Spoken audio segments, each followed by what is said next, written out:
My guest today is an icon, a humanitarian, a philanthropist, and an all-round fabulous human being. She really, truly needs absolutely no introduction, Naomi Campbell. Hi. Thank you for having me. Thank you for sitting down to chat with me. You're very and welcome back to Nigeria. Thank you so much. This is really an honor because, you know, in so many ways, when I think about my childhood and I think about, you know, beautiful Black women that I saw on TV, you were one of them. You know, you've been in this industry and you've been in this game for such a long time and you're building such an interesting and exciting legacy. But I want to go back to, you know, when you were 15. Did you think that you would be in the industry for that long? When you were first scouted at 15, you know, what did it mean for you to be a model? 14. We were always told that, well, I heard this mythical story in fashion that you only modeled for 11 years. Yeah. And so, but obviously you've got like amazing ladies and iconic legends like Iman and Beverly Johnson and, you know, so that's not true. Mm-hmm. And Lauren Hutton. And so then, I mean, there was never a plan to be in it this long. And I think most importantly, you just have to be you. And you've done that in so many different ways. You know, you've been so true to yourself. I did a lot of research and just reading and, you know, doing research on different interviews you've done. And it's interesting because I know that when you started early on, there was a huge backlash in terms of being a woman of color, being a Black woman. And you had so many pioneer moments where you were the first Black woman, you know, to feature on the Vogue edition for September. How are you able to really be resilient despite the fact that a lot of the industry was not comfortable with the fact that, you know, you're a Black woman and you were becoming so popular at what it is that you were doing? For me, that drives me. When you feel the doubt from people, and it drives me. Yeah. And when you're told no because of the color of your skin, that drives me. Mm-hmm. So, if that's what you call resilient, I guess that's what I kind of, but not, again, no plan. It was just like, I just did not understand and would not accept that I couldn't do such and certain things because of my color of my skin. It was just like, are you really kidding me? Mm-hmm. We're all doing the same work. We deserve to be treated equally. Yeah, yeah. And you've, you know, brought a lot of light to the African continent. This is not your first time in Nigeria. No. You seem to love it. So I love the African continent. I've been coming to the continent since 1993. Yeah. And I started off first coming to South Africa. Mm-hmm. Then I went to North, and then East, and then West. So tell me what it is about Nigeria that you really love. What's the vibe here? I love the creativity. I love the energy. I love the youth. The buzz and the vibe, it's vibrant. It's one of the most, not the most exciting emerging markets in the world. Mm-hmm. And it happens to be that this is where we do the collective of Arise, but all the designers are coming from all across the continent of Africa. So this is where we do the actual event. But it just, for me, is important that they get the platform that they deserve, and they get the awareness and they get the inclusion that they deserve. Yeah, and when globally, in other fashion capitals. Yeah, and if you've talked about that you feel like, you know, the fashion industry outside needs to do a lot more investment in African designers. What would that look like to you? Because I feel like now it's like, you want to grab them because it's the right thing to do. But where's your commitment of into the infrastructure to showing that you truly care? You know, it's an interesting time, and I feel the most important thing why I'm here today in Nigeria this week and came out of my lockdown is for these young designers, because I want them to get the recognition that they deserve and to be on the platform and the global scale that they should be. Yeah. And that's really why I'm here. Yeah, and what would that look like, inclusion, you know? I did Kenneth's show. The last fashion show I did was in February 2020 in Paris. And that was Kenneth Eze. But 2020 to have Kenneth now, I mean, it's kind of shocking. Yeah, yeah. Isn't it? So we need to change that, and we need to make it more balanced. Mm-hmm. And you've talked a lot about in terms of even inclusion, in terms of makeup brands, and I know that you did a video with Jackie Aino, and that was great. And love Jackie. Just seeing how those little moments of validation from someone of your status, how the industry begins to turn and say, oh, what is Naomi saying? What does Naomi Africa mean? Why that hashtag? I love Naomi Africa because, I feel like a lot of people are just like, oh, people who don't really know about me. Yeah. I'm feeling like I just got into Africa recently, and it's been decades for me. And it started from the South, like I said, and it got to be with an incredible human being and grandfather figure of President Nelson Mandela. I feel like I've been truly blessed, but I also feel, and I know, that when he did depart from this planet, that my work really began. Yeah, yeah. And he always said to me to use myself to help others. And so you know me. And so it's just that point. That I need to be doing that. Yeah. And I've always done it, and I've always connected people. So it's a natural thing for me to do. I don't want to see these young, talented people, artists in any way, go left if I can steer them right. I understand. And you talked about how you're very passionate about the continent. I remember recently, and just on your Instagram page, specifically with the End SARS movement, you led a huge voice to that. You had a lot of people come on the show and talk to that. What was your reaction when you heard? Shocked. Yeah. Like everybody's shocked to see how the social media try to block people from telling their truth. Yeah, yeah.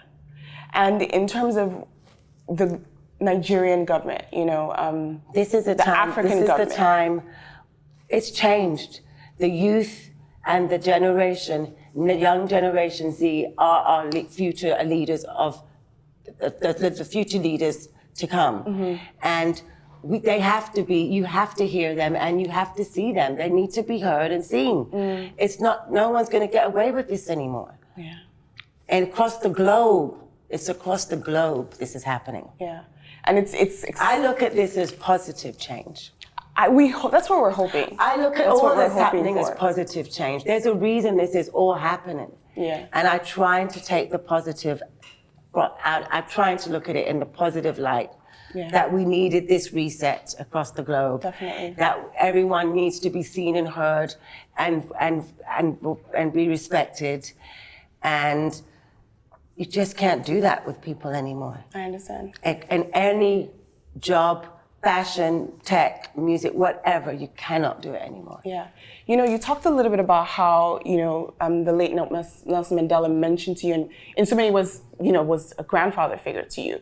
And he is like the ultimate humanitarian, just someone who sacrificed his life. And he did sacrifice his life, and I think he'd be very happy to know what's happening now, that people finally are standing up and speaking and standing true to who they are and coming together, uniting together. Yeah.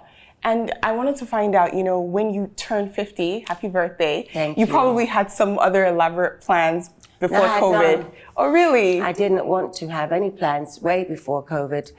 When my team was asking me, let's plan, I was like, I'm not in the mood to plan.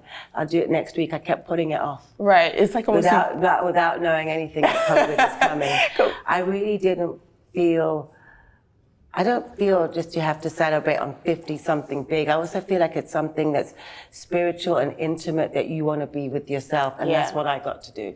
I got to be with very few people in a very intimate setting. And that was happy. It made me happy. Did anything feel different when you turned 50? Nothing. You still, any insightful moments or? Maybe my instinct level became a little higher. My instinct and my awareness. You know when someone is trying to fleece you or anything like that? Oh, I know. I know sometimes before it happens, a lot of my friends are like, how did you know? I was like, your intuition is strong. I have a strong intuition, and a strong instinct. But Not shocked, but saddened by the loss of lives of this virus, like everybody. How would you describe the year for you? It's been a lot of sadness in the sense of loss of people, family, my grandmother, friends, and not from COVID. That's difficult to deal with in the sense of you can't grieve the way you want to grieve with your loved ones. You can't gather and give them the send-off that they deserve to have. So that part's difficult. Right. And the year has been, for me, other than the loss of people, that loved ones, it's been a positive year of change and adaptation and open into adaptation, embracing this new adaptation of what's to come and just going with it. Yeah. And you've talked a lot about the youth and change, and I know that you're a huge fan. And in Nigeria, we call it paddies, what you and Wizkid are. That's the slang. It's paddies. Like paddy, like my person. How did you guys become so close? And what's your relationship? He's like such a sweetheart. He's like my little bro, and just such a very gentle soul, true artist, perfectionist, but just always so sees everything, gets everything. We just sometimes look at each other and just laugh. Like, no words have to be said, but I'm really, really proud of him. I'm really proud of his new album. Yeah. It's just it's a mature whiz. Yeah, it is. Yeah, it's such a vibe. It's such a vibe, and it takes you on his journey. Yeah. Do you have a favorite song on the album yet? I've been playing it just on rotation. I love the collaboration with her and Reckless too, the first track. Yeah. It's a beautiful album. It's great. It's really nice to follow someone's journey and hear it through their instrument and their artistry, Yeah, it's amazing. I'm a huge fan of documentaries, and I recently saw that you're going to be doing a documentary with Apple Docu-series. Apologies, with Apple TV. Now. And it's about supermodels. It's a docu-series with myself, Linda, Christy, and Cindy. So it's 4 of us. And you guys are like, when we think about the definition of these supermodels, we think of you. We're going to take this label for the first time, and we're going to use it. But we've never really used it before. Do you really think you haven't? No. You, on your side of the fence, you used it. Okay. It was a label for us. Right. So it was more for you, for the journalists and the media. We're going to use it now for the first time. Yeah. And what can we expect from the series? I think you're going to really get to see an in-depth and to really know who we are, because I feel like in the job that we do, we get depicted as objectified a lot of times. And people are so quick to judge without really knowing who we are as people and who we are inside.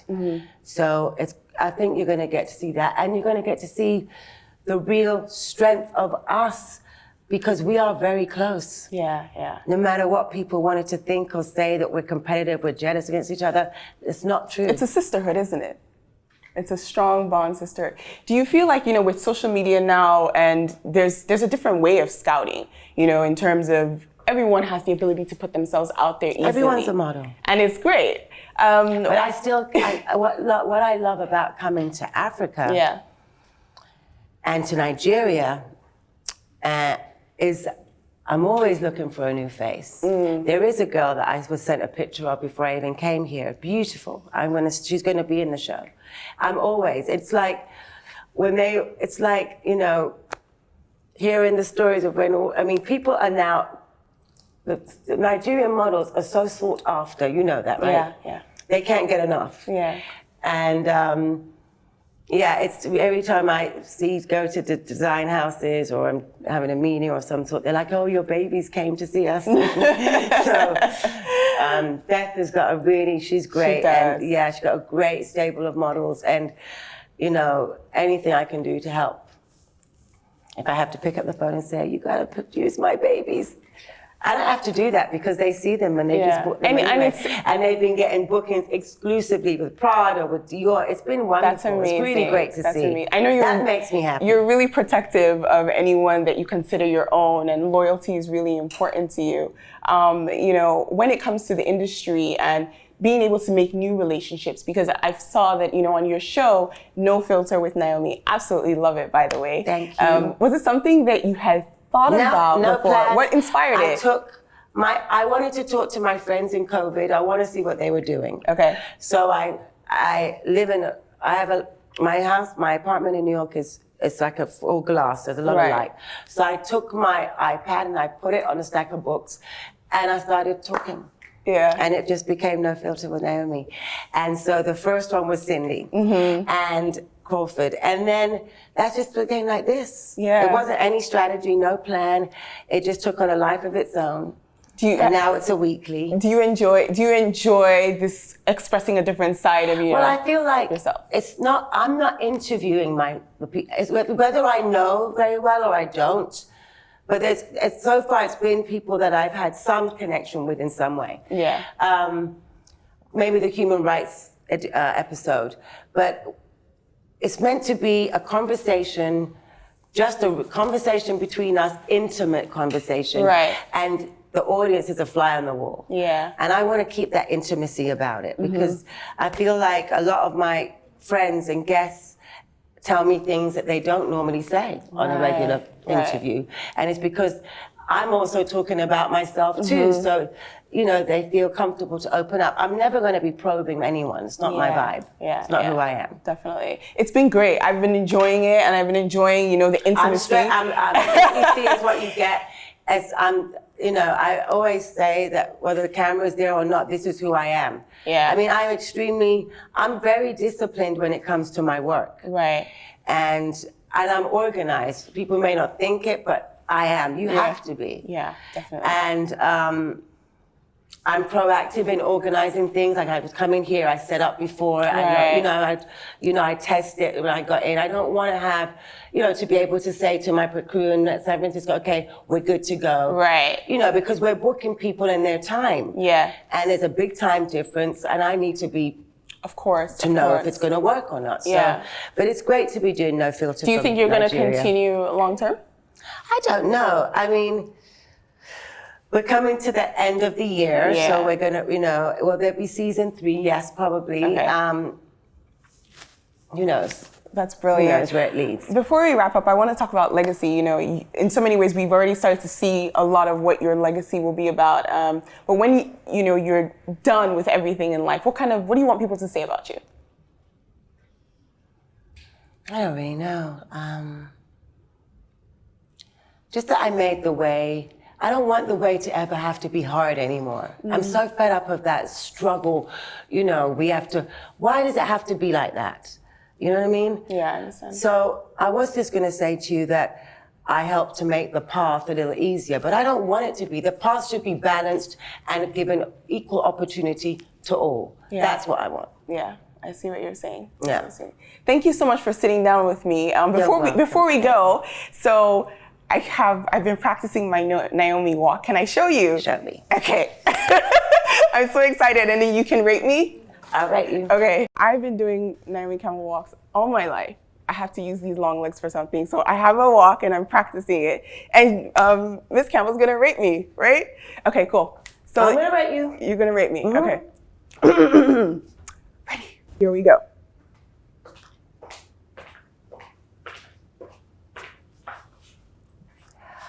Go back and do it one more time. One more time? Do you have any pointers for me? I do. Okay. I'm not a bouncy, I'm a stride. Okay, so how do I stride? You pull your leg out longer. Okay, all right, so stride. So longer reach with stride, like not bouncy. Okay, so not bounce, okay, stride, all right. Much better. Can you feel the difference? Yeah, I felt the difference. I also felt like way more calmer and I didn't feel like antsy. I don't like bouncing. This was so much fun. You have no idea how much you made my day. You just rated my walk. The Naomi Campbell. This is so brilliant. Thank you so much welcome. for Thank you for having me. sitting with me and taking time. I know your schedule I'll see is you so at the busy. show, right? Yes, most definitely. And you know that all the 30 designers are under 30. You know that all the 30 have already received us some prize money. Yeah. And then I think, in the times that we are right now, this is so important for them to support them financially as well. Yeah. Because a lot of designers are planning to close down. Yeah, definitely. So I think a lot of eyes will be on this from the world. Yeah. On Arise this time. And it has been, especially ever since you started work, being part of the Arise fashion show, it's brought so much, spotlight to it, and it's exciting. We even had a winter giving them video message, encouraging them. So I think people are now really waking up. Yeah. Thank you so much, You're Ms. Campbell. It was... All right, well, that is it for my interview with the Naomi Campbell. Thank you so much for joining me, and I will see you next time. Bye-bye. Bye. Bye.